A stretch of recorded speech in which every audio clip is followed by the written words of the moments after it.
Hello, everybody. This is Gary. Today is Thursday, February 2nd, 2023.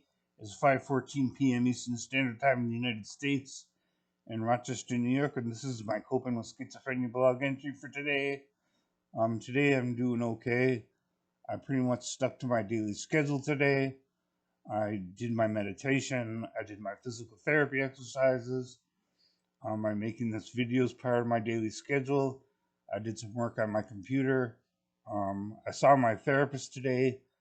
We just went over a lot of the stuff that's been going on.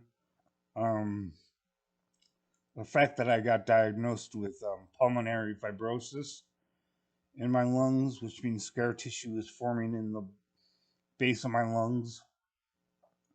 It may or may not spread because we don't know what's causing it. I'm seeing the pulmonary specialist on March 28th, which is about 2 months from now. I'm seeing my psychiatrist tomorrow, and I don't suspect that we'll be changing any of my medications.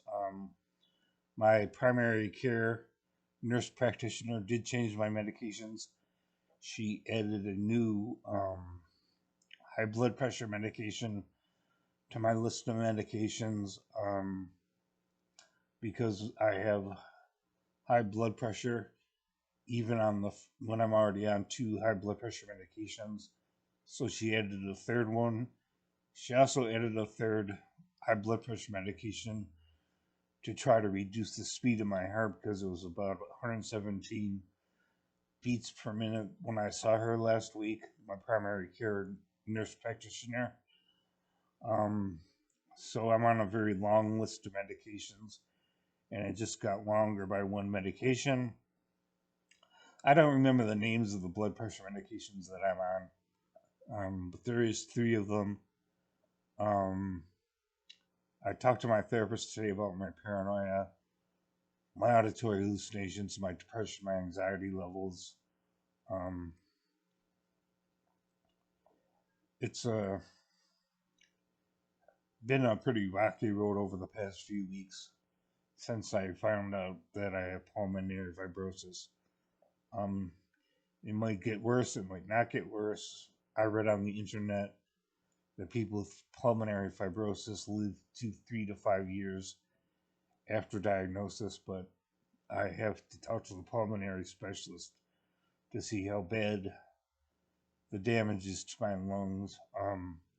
The initial sign that I had pulmonary fibrosis showed up in a CAT scan that they did of my abdomen and my chest to see if there was any internal bleeding. I had gone to the emergency room because I had black watery stools and I wasn't sure if I was bleeding internally. So they did a CAT scan, and the CAT scan showed no internal bleeding, but it did show that I have pulmonary fibrosis.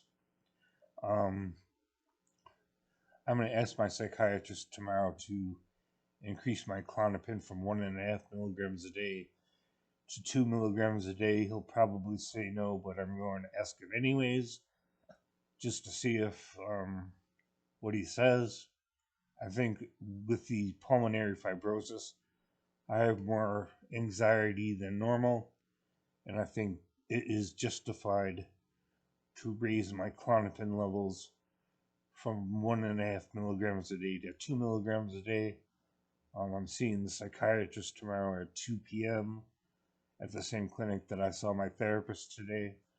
I'm seeing my peer support specialist next week. I'm also seeing my urologist next week. I haven't had any really problems that are urological, but I do have an appointment and I'm going to keep it just as a follow up because about 2 months ago I had to wear a urinary catheter. We figured out it was probably my Zyprexa that caused it.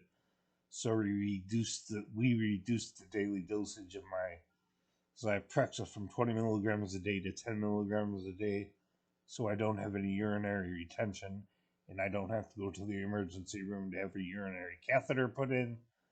Um, it's very difficult to manage all these different medications, my psychiatric symptoms and my physical symptoms and illnesses. But I'm doing the best I can. There's not much else to report on. I will keep everybody up to date. Like, comment, share, and subscribe.